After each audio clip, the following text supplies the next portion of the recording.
হযরত ফাতেমা রাদিয়াল্লাহু তাআলা আনহা অত্যন্ত নীতিবান, সহজ সরল এবং অনেকটাই সাহসী ছিলেন। তার জীবনটা অনেক কষ্টে কেটেছে, কিন্তু তারপরেও তিনি ইসলাম থেকে বিন্দুমাত্র বিচ্যুত হননি। তেমনই একদিনের ঘটনা। সময়টি ছিল রমজান মাস। রাতের শুরু থেকেই তিনি ইবাদতে রত রয়েছেন। পবিত্র কুরআনে কারিমের তেলাওয়াত, নামাজ, কালাম, তাসবিহ, তাহলিলেই তার রাত্রি যাপন হতো। রাতের শেষাংশে যখন সাহারির সময় হলো, আশেপাশের সকলেই সাহারি খাওয়ার জন্য খুশ আমোদের সাথে প্রস্তুতি গ্রহণ করছিল, কিন্তু ফাতেমা রাদিয়াল্লাহু তাআলা আনহার ঘর ছিল একেবারে নিস্তব্ধ। কোথাও কোনো সারা শব্দ নেই। ঘরের ভিতরে কেউ আছে কিনা বাহির থেকে তাও বোঝা যেত না। ফাতেমা রাদিয়াল্লাহু তাআলা আনহা সাহারি খাওয়ার সময় হলে তিনি সাহারি খাওয়ার জন্য আগালেন। তিনি জানতেন তার ঘরে পানি ছাড়া আর কিছুই খাওয়ার জন্য অবশিষ্ট নেই, কিন্তু তারপরও তিনি তার আব্বাজানের মুখ থেকে শুনেছিলেন সাহারি খাওয়া অনেকটাই সওয়াবের কাজ। তাই তিনি সামান্য পানি পান করেই সাহারির কাজ শেষ করলেন। সামান্য পানি পান করেই তিনি পুনরায় তার জায়নামাজে চলে গেলেন।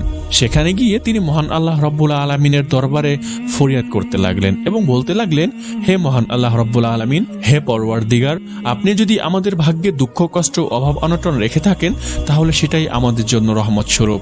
আপনি আমাদেরকে যেভাবে রাখবেন আমরা সেভাবে সন্তুষ্ট, কারণ আমি ভালো করেই জানি আমাদের প্রভু আমাদের উপর কখনোই জুলুম করবেন না। এই বলে দোয়া করতে করতে মসজিদে নববী থেকে ফজরের আজানের আওয়াজ ভেসে আসলো। ফাতেমা রাদিয়াল্লাহু তাআলা আনহা ফজরের নামাজ শেষ করে পুনরায় পবিত্র কুরআনে কারিমের তেলাওয়াতে লিপ্ত হয়ে গেলেন। অন্যদিকে মসজিদে নববী থেকে এক এক করে মুসল্লিরা ফজরের নামাজ আদায় করে বের হতে লাগলেন। তাদের সাথে আলী রাদিয়াল্লাহু তাআলা আনহু বের হলেন। তিনিও ভারী কিছু খেয়ে রোজা রাখেননি, সামান্য পানি পান করেই তিনি রোজা রেখেছিলেন। তাদের শারীরিক কষ্ট যতই হোক না কেন, তাদের অন্তর মহান আল্লাহ রব্বুল আলামিনের শুকরিয়া জ্ঞাপনে কখনোই বিরত থাকতো না। মসজিদে নববী থেকে বের হয়েই সবাই নিজের নিজের কাজে ব্যস্ত হয়ে পড়ল। কেউ কেউ জীবিকা নির্বাহ করতে গেল, কেউ কেউ নিজের বাসায় ফিরে গেল। আলী রাদিয়াল্লাহু তাআলা আনহু নিজের জীবিকা নির্বাহের জন্য বের হয়ে গেলেন। তার মনে কোনো অভিযোগ ছিল না, শুধু এতটুকুই কষ্ট ছিল, নবীজির কন্যা ফাতেমা ভোর রাত্রে কিছু না খেয়ে সামান্য পানি পান করে রোজা রেখেছে। অন্যদিকে কলিজার টুকরা হাসান ও হোসাইন এখনো অনাহারে রয়েছে। সামান্য কিছু খাদ্যের ব্যবস্থা তো অবশ্যই করতে হবে। এদিকে ফাতেমা রাদিয়াল্লাহু তাআলা আনহা ঘরের কোণে বসেই কুরআনে কারিম তেলাওয়াত করছিলেন। কিছুক্ষণ পরে হাসান ও হোসাইন রাদিয়াল্লাহু তাআলা আনহুমা আসলো এবং এসে কোমল কণ্ঠে বলতে লাগলো, হে আম্মাজান, ঘরে খাবারের কিছু আছে কি? আমাদের অনেক ক্ষুধা পেয়েছে। এমন ক্ষুধার যন্ত্রণা আর সহ্য করতে পারছি না। এমন ফুটফুটে দুটি সন্তানের মুখে ক্ষুধার আর্তনাদ শুনে দরদি মা ফাতেমা রাদিয়াল্লাহু তাআলা আনহা নিজের চোখের পানি আর ধরে রাখতে পারলেন না, কারণ তখন ঘরে খাবারের মতো তেমন কিছুই ছিল না। নিজে পানি খেয়ে সাহারি করেছে, বাচ্চাদেরকেও কিভাবে বারবার পানি পান করানো যায়। মনে মনে মহান আল্লাহ রব্বুল আলামিনের কাছে ধৈর্যের ফরিয়াদ করতে লাগলেন এবং বাচ্চাদেরকে সান্ত্বনা দিয়ে বললেন, হে হাসান ও হোসাইন, আমার দুই কলিজার টুকরা সন্তান, আরেকটু অপেক্ষা করো, তোমার বাবা নিশ্চয়ই কোনো খাবারের ব্যবস্থা করে আনবেন ইনশাআল্লাহু তাআলা। এই বলে বাচ্চাদেরকে সান্ত্বনা দিয়ে তিনি তাদেরকে পাঠিয়ে দিলেন এবং নিজে জায়নামাজের উপরে বসে মহান আল্লাহ রব্বুল আলামিনের নিকটে দুই চোখের পানি ছেড়ে ছেড়ে কান্না করতে লাগলেন এবং দোয়া করতে লাগলেন। অন্যদিকে আলী রাদিয়াল্লাহু তাআলা আনহু খাদ্যের ব্যবস্থা করার জন্য কাজের অনুসন্ধান করছিলেন। দিন যতই বাড়ছিল, রৌদ্রের তাপ ততই তীব্র হচ্ছিল। সামান্য একটু পানি পান করেই তিনি রোজা ছিলেন। তার পা যেন আর চলছিল না, শরীরটা যেন ক্রমশই ক্লান্ত হয়ে আসছিল। এমত অবস্থায় তিনি তার একটি নিকটস্থ ব্যক্তির কাছে গেলেন এবং গিয়ে বললেন, হে অমুক ব্যক্তি, তোমার কাছে কি কোনো কাজ রয়েছে যে কাজটি সম্পাদন করে আমি আমার পরিবারবর্গের জন্য জীবিকা নির্বাহ করতে পারবো? গত কয়েকদিন যাবৎ আমার ঘরে খাবার মতো তেমন কিছুই নেই। যদি তোমার কাছে কোনো কাজ থেকে থাকে তাহলে আল্লাহর ওয়াস্তে দয়া করে আমাকে সেই কাজটি প্রদান করো। সেই কাজটি করলেই হয়তো আমার পরিবারের জন্য খাদ্যের সামান্য কিছুটাও যোগান হবে। কিন্তু সেই ব্যক্তি আফসোস মুখে দরদ ভরা কণ্ঠে বলতে লাগলেন, হে আলী, আমার কাছে এই মুহূর্তে তেমন কোনো কাজ নেই, আমাকে মাফ করো। তোমার এই কঠিন মুহূর্তেও আমি তোমাকে কোনো সাহায্য করতে পারলাম না। উপরওয়ালার শপথ করে বলছি, আমার ঘরেও খাবার মতো তেমন কিছুই নেই। যদি আমার ঘরেও সামান্য কিছু খাবার মতোও থাকতো তাহলে আমি তোমাকে সেটি দিয়ে দিতাম। কিন্তু তুমি একটি কাজ করতে পারো, শহরের প্রান্তে যে ধনী ব্যক্তি রয়েছে তুমি তার কাছে গিয়ে কাজের অনুসন্ধান করো, হয়তো তার কাছে কোনো কাজ থাকবে। সেই ব্যক্তির পরামর্শ শুনে আলী রাদিয়াল্লাহু তাআলা আনহু সেখান থেকে চলে আসলেন। এদিকে ফাতেমা রাদিয়াল্লাহু তাআলা আনহা দরজার পাশে দাঁড়িয়ে হযরত আলী রাদিয়াল্লাহু তাআলা আনহুর জন্য অপেক্ষা করছেন, তিনি কখন আসবেন। কলিজার টুকরা হাসান ও হোসাইন রাদিয়াল্লাহু তাআলা আনহুমা মা ফাতেমার নিকটে গিয়ে ফিসফিস করে বলতে লাগলো, মা, ক্ষুধার যন্ত্রণা তো আর সহ্য করতে পারছি না, বাবা কখন আসবেন? তিনি কি আমাদের জন্য খাবার আনতে গিয়েছেন? বাচ্চাদের এই সমস্ত কথা শুনে দরদি মা ফাতেমা রাদিয়াল্লাহু তাআলা আনহার বুক কেঁপে উঠল। কষ্ট বুকে উভয় চোখ অশ্রুসিক্ত হয়ে গেল এবং মায়ের কণ্ঠে বলতে লাগলেন, হে কলিজার টুকরা সন্তানেরা, আর কিছুক্ষণ অপেক্ষা করো, তোমাদের বাবা নিশ্চয়ই চলে আসবে ইনশাআল্লাহ তাআলা। আলী রাদিয়াল্লাহু তাআলা আনহু কাজের খোঁজে সেই শহরের প্রান্তে ধনী ব্যক্তির কাছে গেল। সময়টি তখন ভর দুপুর, সূর্য একেবারে মাথার উপরে। সূর্যের এতটাই তাপ ছিল যে বালি উত্তপ্ত হয়ে তামার মতো গরম হতে শুরু করেছিল। আলী রাদিয়াল্লাহু তাআলা আনহুর পা ফেলাতে অনেকটাই কষ্ট হচ্ছিল, কিন্তু তিনি তারপরও হাঁটতে হাঁটতে সেই শহরের প্রান্তে ধনী ব্যক্তির কাছে গেলেন এবং গিয়ে তাকে সালাম জানিয়ে বললেন, হে আল্লাহর বান্দা, আপনার কাছে কি কোনো কাজ রয়েছে? আমি যে কাজটি করে জীবিকা নির্বাহ করতে পারবো। আজকে কয়েকদিন যাবৎ আমার ঘরে খাবার মতো তেমন কিছুই নেই। নবীজির কন্যা ফাতেমা এবং আমার দুই কলিজার টুকরা হাসান ও হোসাইন না খেয়ে রয়েছে। আমার কাজটি অতীব জরুরি। আপনার কাছে যদি কোনো কাজ থেকে থাকে তাহলে সেটি আমার একান্তই প্রয়োজন। এই কথা শুনে ধনী ব্যক্তি উত্তর দিল, হে আলী, আমার কাছেও তেমন আহামরি কোনো কাজ নেই যার দ্বারা তুমি মন ভরে জীবিকা নির্বাহ করতে পারবে এবং খাবার সংগ্রহ করতে পারবে, কিন্তু আমার খেজুর বাগানে সামান্য কিছু কাজ রয়েছে। তুমি চাইলে সেই কাজটি করতে পারো, কিন্তু একটি শর্ত আছে। আলী রাদিয়াল্লাহু তাআলা আনহু তাকে সেই শর্তের কথা জিজ্ঞাসা করলেন। তিনি বললেন, হে শেরে খোদা আলী, আমার শর্তটি হলো আমার কাছে তেমন কোনো নগদ অর্থ নেই। তুমি যদি আমাকে কাজটি করে দাও, পারিশ্রমিক হিসেবে কোনো অর্থ দিতে পারবো না, কিন্তু সামান্য কিছু খেজুরি দিতে পারবো। আলী রাদিয়াল্লাহু তাআলা আনহু এই শর্তের উপরই রাজি হয়ে তিনি সেই ভর দুপুরে প্রচন্ড ও তীব্র গরমের ভিতরেই খেজুর বাগানে চলে গেলেন এবং লাগাতার কয়েক ঘন্টা অক্লান্ত পরিশ্রম করে খেজুর বাগানের যত কাজ ছিল সব একাই সম্পাদন করলেন। বাগানের সব কাজ শেষ করে তিনি মালিকের কাছে গেলেন এবং গিয়ে বললেন, হে আল্লাহর বান্দা, আপনার কথা ও চাহিদা মতোই আপনার বাগানের সমস্ত কাজ করে দিয়েছি। এবার চুক্তি মতো আমাকে আমার পারিশ্রমিক হিসেবে মূল্যটি দিয়ে দিন। সেই ধনী ব্যক্তি আলী রাদিয়াল্লাহু তাআলা আনহুকে পারিশ্রমিক হিসেবে কিছু খেজুর দিল। আলী রাদিয়াল্লাহু তাআলা আনহু সেই খেজুরগুলো নিয়ে বাড়ির দিকে রওনা দিলেন। হাঁটতে হাঁটতে তিনি যখন বাড়ি অবধি পৌঁছলেন তখন পশ্চিম দিগন্তের আকাশ লালচে ভাব ধারণ করেছিল। সূর্য ক্রমশই ডুবন্ত অবস্থায় উপনীত হলো। আলী রাদিয়াল্লাহু তাআলা আনহু সেই খেজুরগুলো নিয়ে ঘরে প্রবেশ করতে করতেই মসজিদে নববী থেকে মধুর সুরে মাগরিবের আজান ভেসে আসলো। ঘরে প্রবেশ করে দেখলেন ফাতেমা রাদিয়াল্লাহু তাআলা আনহা হাসান ও হোসাইনকে নিয়ে ইফতারির জন্য অপেক্ষা করছেন এবং তাদের সামনে পানি ছাড়া আর ইফতারির আয়োজনে কিছুই ছিল না। এটা দেখে আলী রাদিয়াল্লাহু তাআলা আনহু সহ্য করতে পারলেন না। কষ্টে তার বুকটা ভরে গেল। নিজের অজান্তেই চোখ দিয়ে পানি পড়তে শুরু করলো। কষ্ট ভরা মনেই মহান আল্লাহ রাব্বুল আলামিনের নিকটে ফরিয়াদ করতে লাগলেন এবং বলতে লাগলেন, হে মহান আল্লাহ রাব্বুল আলামিন, আপনি আমাদের রিজিক দাতা। আপনি চাইলে আমাদের পরীক্ষা করতে পারেন, কিন্তু পরীক্ষা যতই কঠিন হোক না কেন আমাদের ধৈর্য এবং ভরসা ততই মজবুত রাখার তৌফিক দান করুন। এই বলে তিনি তাদের সাথে ইফতারি করতে শুরু করলেন এবং প্রত্যেকজনের হাতেই দুই দুইটি করে খেজুর দিয়ে দিলেন।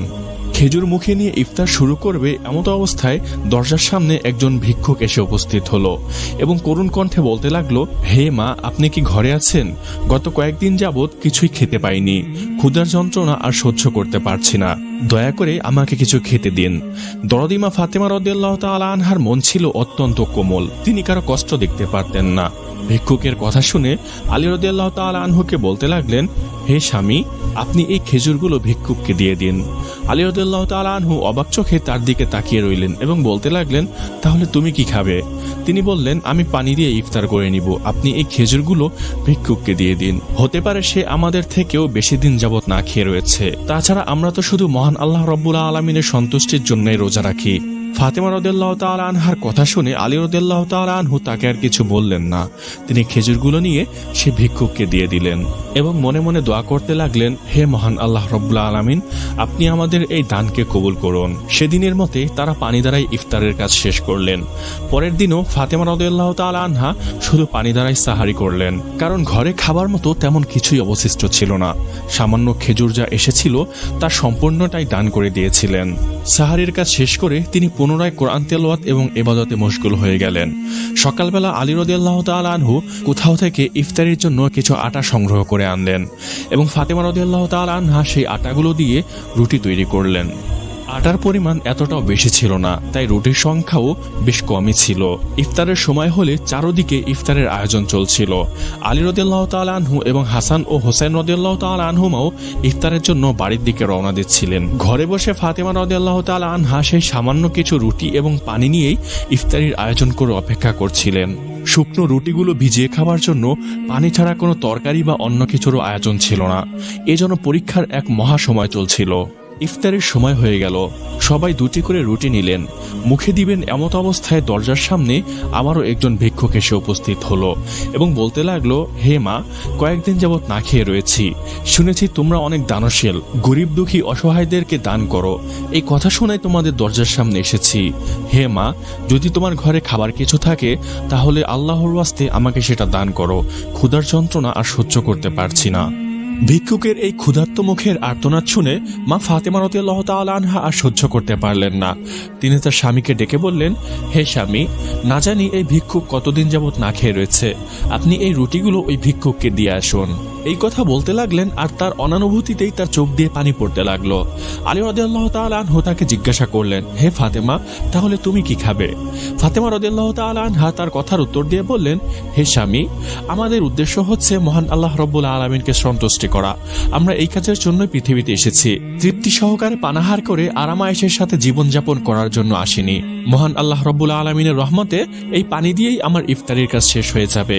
আলী রাদিয়াল্লাহু তাআলা আনহু তার কথা মতো এই রুটিগুলো নিয়ে সেই ভিক্ষুককে দিয়ে দিলেন এবং তিনি মনে মনে বলতে লাগলেন, হে ফাতেমা, তুমি কি জানো তুমি কত বড় ত্যাগ দিচ্ছ? মহান আল্লাহ রাব্বুল আলামিন নিশ্চয়ই তোমাকে উত্তম প্রতিদান দিবেন। ঠিক তখনই মহান আল্লাহ রাব্বুল আলামিন জিব্রাইলকে ডেকে বললেন, হে জিব্রাইল, আমার প্রিয় হাবিব মুহাম্মদের কলিজার টুকরা ফাতেমা যে ত্যাগ দিচ্ছে, এই ত্যাগ আমার কাছে অত্যন্ত পছন্দ হয়েছে। তুমি এক্ষুনি যাও, জান্নাত থেকে তার জন্য খাবার নিয়ে যাও। তার ঘরে এখন খাবার মতো পানি ছাড়া আর কিছুই অবশিষ্ট নেই। মহান আল্লাহ রাব্বুল আলামিনের কথা শুনে জিব্রাইল আর দেরি করল না। তিনি জান্নাত থেকে খেজুর, রুটি এবং সুঘ্রাণযুক্ত মধু নিয়ে হযরত আলী রাদিয়াল্লাহু তাআলা আনহুর দরজার সামনে এসে উপস্থিত। এদিকে ফাতেমা রাদিয়াল্লাহু তাআলা আনহা সামান্য পানি পান করে ইফতারের কাজ শেষ করে ইবাদতে মশগুল হয়ে পড়েছিলেন এবং আলী রাদিয়াল্লাহু তাআলা আনহুও নামাজের জন্য প্রস্তুতি গ্রহণ করছিলেন। ঘরের সামনে এসে সালাম দিয়ে মিষ্টি সুরে ডাকতে লাগলেন, হে আহলুল বাইত। ভিতর থেকে আলী রাদিয়াল্লাহু তাআলা আনহু তার আওয়াজ শুনে তিনি অবাক হয়ে গেলেন এবং ভাবতে লাগলেন, কোন ভিক্ষুকের কণ্ঠ তো এমন মধুর ও নরম সুরে হবে না। কে এই ব্যক্তি যে আমাদের দরজার সামনে উপস্থিত হয়েছে? এটা ভাবতে ভাবতে তিনি দরজার সামনে গেলেন। দরজার সামনে গিয়ে যা দেখলেন তা দেখে তিনি অত্যন্ত অবাক হয়ে গেলেন। তিনি দেখতে পেলেন সাদা পাঞ্জাবি ও পাগড়ি পরিহিত সুদর্শন একজন ব্যক্তি হাতে খাবারের একটি পাত্র নিয়ে দরজার সামনে উপস্থিত। আলী রাদিয়াল্লাহু তাআলা আনহু তাকে অবাক মুখে জিজ্ঞাসা করলেন, হে আল্লাহর বান্দা, আপনি কে? আপনাকে তো চিনতে পারলাম না। সে উত্তর দিল, আমি মহান আল্লাহ রাব্বুল আলামিনের একজন গোলাম, তার পক্ষ থেকে তোমাদের জন্য খাবার নিয়ে এসেছি। তোমরা সারা দিন রোজা রেখে ইফতারির সময়টিতেও নিজে না খেয়ে অন্যকে খাইয়ে যে কঠিন পরীক্ষা দিয়েছ, মহান আল্লাহ রাব্বুল আলামিন তোমাদের এই পরীক্ষা অত্যন্ত পছন্দ করেছেন, তাই তিনি জান্নাত থেকে তোমাদের জন্য রিজিক পাঠিয়েছেন। তার কথা শুনে আলী রাদিয়াল্লাহু তাআলা আনহুর বুক কেঁপে উঠল। অমনি তার চোখ দিয়ে পানি পড়তে শুরু করলো এবং বলতে লাগলেন, আল্লাহ কত মহান, আমাদের জন্য কত সুন্দর ব্যবস্থা করেছেন। এই বলে শুকরিয়া আদায় করতে করতে সেই পাত্রটি নিয়ে ঘরে চলে গেলেন। ঘরে গিয়ে ফাতেমা রাদিয়াল্লাহু তাআলা আনহাকে ডেকে বললেন, হে ফাতেমা, দেখো দেখো, আমাদের রব আমাদের জন্য জান্নাত থেকে রিজিক পাঠিয়েছেন।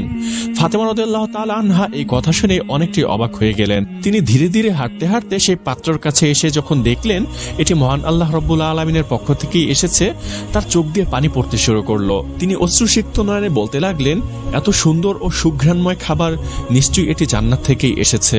আল্লাহ কত মহান, তার রহমতের কোনো সীমা বা শেষ নেই, তিনি অবশ্যই পরম করুণাময় ও অসীম দয়ালু। এগুলো বলতে লাগলেন এবং চোখের পানি ছাড়তে লাগলেন। তার চোখের পানি যেন আর থামছিল না। এমত অবস্থায় কলিজার টুকরা হাসান ও হুসাইন রাদিয়াল্লাহু তাআলা আনহুম আসলো এবং এসে বলতে লাগলো, হে আম্মাজান, এই খাবারগুলো কি আমাদের? এই খাবারগুলো কোথা থেকে এসেছে? ফাতেমা রাদিয়াল্লাহু তাআলা আনহা তাদের কথা শুনে কান্না চোখে বলতে লাগলেন, হে কলিজার টুকরা সন্তানেরা, হ্যাঁ, এই খাবারগুলো আমাদের।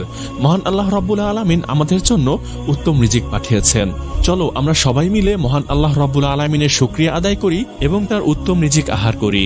তারা সবাই মিলে একসাথে ইফতার করতে লাগলেন, কিন্তু ফাতেমা রাদিয়াল্লাহু তাআলা আনহার চোখের পানি যেন কমছিল না। তিনি যতই ভাবতে লাগলেন এই রিজিক স্বয়ং আল্লাহ জান্নাত থেকে পাঠিয়েছেন, তার রহমতের পরশ ছোঁয়ায় চোখের পানি ততই পড়তে লাগলো। এ যেন মহান আল্লাহ রব্বুল আলামিনের ভালোবাসার এক অনন্য নিদর্শন। পরের দিন এই সংবাদটি সমগ্র মদিনায় ছড়িয়ে গেল। ছোট বড় যুবক বৃদ্ধ সবাই ঘটনাটি শুনে অত্যন্ত অবাক হলো।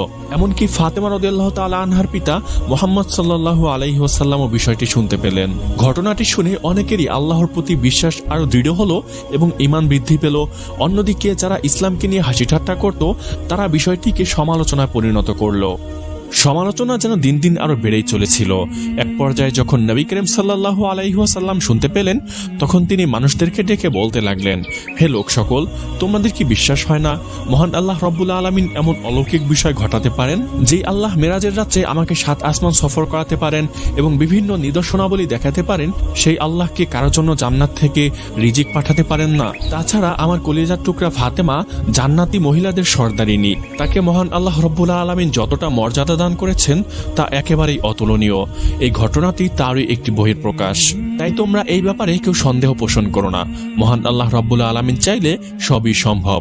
এই বলে তিনি সূরা তালাকের একটি আয়াত পাঠ করলেন, যার অর্থ হলো, যেই ব্যক্তি তাকওয়া অবলম্বন করবে এবং তাকওয়ার পথে চলবে, তাকে মহান আল্লাহ রাব্বুল আলামিন এমনভাবে রিজিক দান করবেন যা সে ভাবতেও পারবে না। নবী করিম সাল্লাল্লাহু আলাইহি ওয়াসাল্লামের কথা শুনে কেউ কোনো কথা বলল না, সবাই চুপ হয়ে গেল। নবী করিম সাল্লাল্লাহু আলাইহি ওয়াসাল্লামের কথাগুলো থেকে সবাই আরো দৃঢ় ঈমান লাভ করল।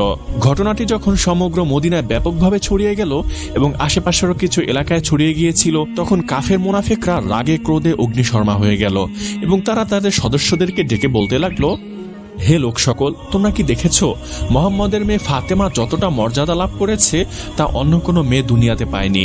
এভাবেই যদি চলতে থাকে তাহলে দিন দিন সবার ঈমান বাড়তে থাকবে এবং সবাই সাচ্চা মুসলমান হয়ে যাবে এবং আমাদের ষড়যন্ত্র কখনোই কাজ করবে না। তখন এক ব্যক্তি বলতে লাগলো, তাহলে আমরা কি করতে পারি?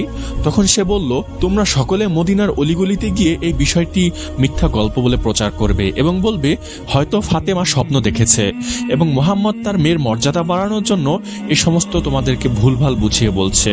পরের দিন থেকে তারা তাদের উদ্দেশ্য সফলের জন্য প্রচেষ্টা শুরু করলো। মদিনার প্রত্যেক অলিগলিতে গিয়ে এই বিষয়টি ভুয়া বলে প্রচার করতে লাগলো। মদিনায় এই বিষয়টি নিয়ে এক দ্বন্দ্ব শুরু হয়ে গেল।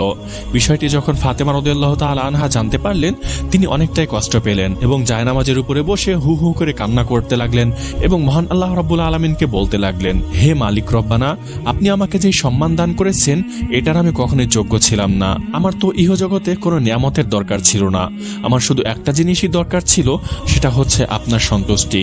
হে আল্লাহ, আপনি এই দ্বিধাদ্বন্দ্বতা দূর করে দেন এবং আমার সন্তানদেরকে আপনি হেফাজত করুন এবং আমার স্বামীকে আপনি বরকতময় করুন এবং আমার আব্বাজানকে আপনি জান্নাতের সুউচ্চ মাকাম দান করুন। পরের দিন হযরত আবু বকর ও ওমর রাদিয়াল্লাহু তাআলা আনহুমা নবী করিম সাল্লাল্লাহু আলাইহি ওয়াসাল্লামের নিকটে আসলেন এবং বলতে লাগলেন, ইয়া রাসূলুল্লাহ, এই ঘটনাটি আমাদের ঈমানকে অনেক বৃদ্ধি করেছে এবং এটি অনেক শিক্ষণীয় বটে। তখন হযরত ওমর রাদিয়াল্লাহু তাআলা আনহু ডেকে বললেন, ইয়া রাসূলুল্লাহ, আমরা কি সেই জান্নাতের খাবারের কোনো অংশবিশেষ দেখতে পারি? তখন নবী করিম সাল্লাল্লাহু আলাইহি ওয়াসাল্লাম উত্তর দিলেন, হে ওমর, এটি মহান আল্লাহ রাব্বুল আলামিনের একটি রহমত, যা মহান আল্লাহ রাব্বুল আলামিন যাকে ইচ্ছা তাকেই দান করেন। তিনি অশেষ দয়ালু এবং অসীম ক্ষমতাবান। পরের দিন বনি সালিম গোত্রের একজন ব্যক্তি নবী করিম সাল্লাল্লাহু আলাইহি ওয়াসাল্লামের বাড়ির সামনে আসলো। এসে চিৎকার করতে লাগলো এবং বলতে লাগলো, মুহাম্মদ, তুমি ঘর থেকে বের হও, তোমার গলা না কাটা পর্যন্ত আমার মন কখনোই শান্ত হবে না। সে অনর্বরত এই ধরনের অমানবিক কথা বলতে লাগলো। সে ছিল নবী করিম সাল্লাল্লাহু আলাইহি ওয়াসাল্লামের একজন শত্রু। তার কথা শুনে সেখানে উপস্থিত সাহাবীরা অত্যন্ত রাগান্বিত হলো এবং নবী করিম সাল্লাল্লাহু আলাইহি ওয়াসাল্লামের থেকে অনুমতি চেয়ে বললেন, ইয়া রাসূলুল্লাহ, আপনি শুধু একবার অনুমতি দিন, এই মুহূর্তেই ওই শয়তানটির গলা ধর থেকে আলাদা করে দেব। নবী করিম সাল্লাল্লাহু আলাইহি ওয়াসাল্লাম সবাইকে থামিয়ে বললেন, খবরদার, তোমরা এই ব্যক্তিকে কিচ্ছু করবে না। এটাও জানে না আল্লাহকে এবং তার রসুলকে, আর ইসলাম ধর্মই বা কি। সে যখন এই বিষয়গুলো জানতে পারবে সে নিজেই ঠিক হয়ে যাবে। এই বলে নবী করিম সাল্লাল্লাহু আলাইহি ওয়াসাল্লাম ঘর থেকে বের হয়ে আসলেন এবং তার কাছে গিয়ে কোমল কণ্ঠে বলতে লাগলেন, হে আল্লাহর বান্দা, তুমি এরূপ রেগে আছো কেন? আমি তো শুধু মহান আল্লাহ রাব্বুল আলামিনের দিকেই সবাইকে ডাকি, যিনি সমগ্র পৃথিবী সৃষ্টি করেছেন এবং তার দিকেই শেষ পর্যন্ত সবাইকে প্রত্যাবর্তন করতে হবে। তুমি কি তোমার পূর্বপুরুষগণদের মৃত্যু দেখতে পাওনি? তাছাড়া আমি তো এর কোনো পারিশ্রমিক নেই না এবং এই ক্ষেত্রে আমার কোনো স্বার্থও নেই। আমার শুধু একটাই উদ্দেশ্য, সবাইকে সঠিক পথে আনা। হে আল্লাহর বান্দা, তুমিও ইসলাম তথা শান্তির ছায়াতলে চলে এসো। হতে পারে মহান আল্লাহ রাব্বুল আলামিন তোমাকে মাফ করে দিবেন এবং তুমি সঠিক পথ পাবে। নবী করিম সাল্লাল্লাহু আলাইহি ওয়াসাল্লামের কোমল কণ্ঠে এই সমস্ত কথা শুনে সেই ব্যক্তি আকৃষ্ট হয়ে গেল। এ যেন স্বাভাবিক 10টি কথার মতো ছিল না, কোনো ঐশিক বাণী ছিল। নবীজির কথা শুনে তার রাগ একেবারে কমে গেল এবং বলতে লাগলো, হে মুহাম্মদ, তোমার ধর্ম পালন করতে হলে আমাকে কি করা লাগবে? তখন তিনি বললেন, তুমি আমার সাথে কালিমা পড়ে মুসলমান হয়ে যাও। এই বলে সে কালিমা পড়ে মুসলমান হয়ে গেল। এরপরে নবী করিম সাল্লাল্লাহু আলাইহি ওয়াসাল্লাম তাকে প্রশ্ন করলেন এবং বললেন, হে আল্লাহর বান্দা, তোমার ঘরে কে কে আছে? তুমি নিজের জীবিকা নির্বাহ কিভাবে করো? তখন সেই ব্যক্তি বলল, ইয়া রাসূলুল্লাহ, আমি বনী সালিম গোত্রের একজন অত্যন্ত দরিদ্র ব্যক্তি। কোনো মতে দিনমজুরি করে আমি আহার করি, বেশিরভাগই আমি না খেয়ে থাকি। এটা শুনে নবী করিম সাল্লাল্লাহু আলাইহি ওয়াসাল্লাম উপস্থিত সাহাবীদেরকে বলতে লাগলেন, তোমাদের মধ্যে কি কেউ আছো যে এই ব্যক্তিকে একটি উদ্যান করবে? তখন আব্দুল্লাহ ইবনে আব্বাস রাদিয়াল্লাহু তাআলা আনহু বললেন, ইয়া রাসূলুল্লাহ, আমার নিকটে একটি মাত্রই উট ছিল, যেটি আমি এই ব্যক্তির জন্য দান করে দিলাম। এরপরে নবী করিম সাল্লাল্লাহু আলাইহি ওয়াসাল্লাম বললেন, তোমাদের মধ্যে কি কেউ আছো যে এই ব্যক্তিকে পাগড়ি দান করবে? তখন আলী রাদিয়াল্লাহু তাআলা আনহু নিজের মাথার পাগড়ি খুলে দিয়ে দিলেন। এরপরে নবী করিম সাল্লাল্লাহু আলাইহি ওয়াসাল্লাম আবারও জিজ্ঞাসা করলেন, হে সাহাবীরা, তোমাদের মধ্যে কি কেউ আছো যে এই ব্যক্তির জন্য খাবারের ব্যবস্থা করবে? তখন সালমান ফার্সি রাদিয়াল্লাহু তাআলা আনহু বললেন, ইয়া রাসূলুল্লাহ, আপনার যদি অনুমতি হয় তাহলে আমি এই নবমুসলিম ভাইয়ের জন্য কোনো না কোনো বাড়ি থেকে খাবারের ব্যবস্থা করতে পারি। এই বলে তাকে নিয়ে বিভিন্ন বাড়িতে ঘুরল, কিন্তু কোথাও কোনো খাবারের ব্যবস্থা হলো না। অবশেষে সালমান ফার্সি রাদিয়াল্লাহু তাআলা আনহু তাকে নিয়ে দরদিমা ফাতেমা রাদিয়াল্লাহু তাআলা আনহুর বাড়িতে গেলেন। সেখানে গিয়ে তিনি ফাতেমা রাদিয়াল্লাহু তাআলা আনহাকে বলতে লাগলেন, হে ফাতেমা, জান্নাতের সর্দারিনী, এই ব্যক্তি অনেক দরিদ্র এবং কিছুক্ষণ আগে ইসলাম গ্রহণ করেছে। তোমার কাছে কি এই নবমুসলিমের জন্য কোনো খাবারের ব্যবস্থা হবে? ফাতেমা রাদিয়াল্লাহু তাআলা আনহার মন ছিল অত্যন্ত কোমল এবং নরম দিলের। তিনি চোখের পানি ছেড়ে দিলেন এবং বলতে লাগলেন, হে ভাই, আমার ঘরেও কোনো খাবারের ব্যবস্থা নেই। আমার কলিজার টুকরা হাসান ও হোসাইন কয়েকদিন যাবৎ না খেয়ে রয়েছে। ক্ষুধার যন্ত্রণা তারা আর সহ্য করতে পারছে না। আফসোস, আমি তোমাদের জন্য খাবারের ব্যবস্থা করতে পারলাম না। তবে একটি কাজ করতে পারো, আমার কাছে একটি ওড়না রয়েছে যেটা অনেক দামি এবং আমি তা ব্যবহার করি না। সেটি নিয়ে তোমরা বাজারে যাও এবং বাজারে গিয়ে বিক্রি করে যেই অর্থ পাও তা দিয়ে কিছু আটা কিনে আনো এবং সেই আটা দিয়ে এই নবমুসলিম ভাইয়ের জন্য কিছু খাদ্যের ব্যবস্থা করে দাও। ফাতেমা রাদিয়াল্লাহু তাআলা আনহার কথা শুনে সেই নবমুসলিম অত্যন্ত অবাক হয়ে গেল এবং বলতে লাগলো, হে সালমান, নবীজির কন্যা ফাতেমা যে এত দানশীল আমি আগে জানতাম না। ফাতেমার সম্পর্কে তাহলে আমি যা শুনেছি তা একেবারেই সঠিক। এমন নিষ্ঠার সাথে দান করলে তার ত্যাগ মহান আল্লাহ রাব্বুল আলামিন কেনই বা কবুল করবেন না এবং কেনই বা জান্নাত থেকে খাবারের ব্যবস্থা করবেন না? তার এমন উদারতা দেখে সে শিক্ষা গ্রহণ করলো এবং তার ঈমান আরো দৃঢ় হলো।